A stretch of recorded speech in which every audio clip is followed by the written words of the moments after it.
Rumors don't count. Looks don't count. Silence doesn't count.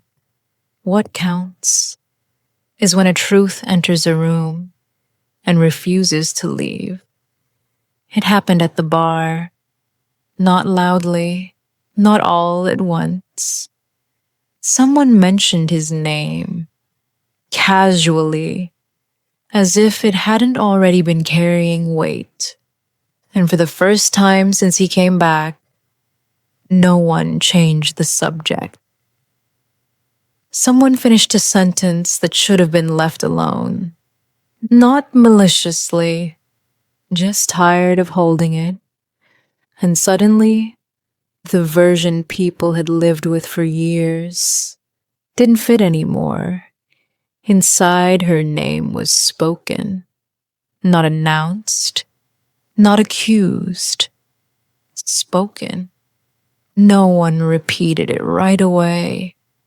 That pause mattered. Because in Sand River, silence after a name is never neutral. It's a signal. People felt it settle. Some looked down. Some looked away. Some pretended to be busy with nothing important. No one laughed. No one corrected it. The bar didn't react. It absorbed. That was how everyone knew the story had crossed the line.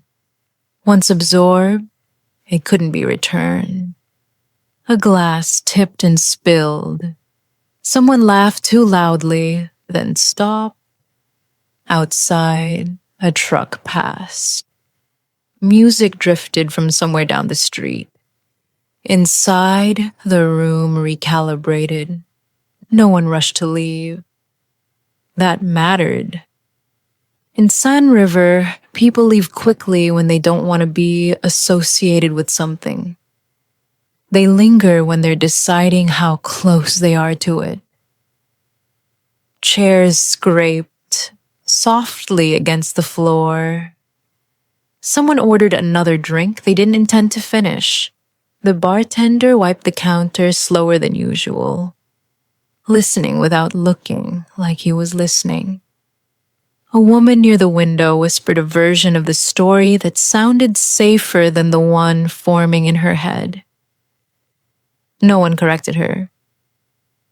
They didn't need to. The truth wasn't being debated anymore. It was being positioned. People didn't ask questions. They began rearranging what they already knew. Rearranging takes time. People stayed longer than they meant to. Not because they wanted answers, but because leaving would have meant choosing a version too early. Someone paid their tab twice. Someone else forgot to close it at all. A couple near the door argued quietly about whether it was worth staying. Neither of them moved. The bartender watched it all with the patience of someone who knew better than to interrupt a town mid-decision. In Sand River, moments like this don't announce themselves. They stretch. They test how long people are willing to sit with discomfort before they rewrite it into something manageable. That night, no one managed it. The story didn't settle. It stayed loose, waiting. By the time the bar finally emptied, the story had changed. Not corrected, not clarified, reshaped. In Sand River, that's worse. Because once a town hears something together, it doesn't decide whether it's true. It decides how to live with it.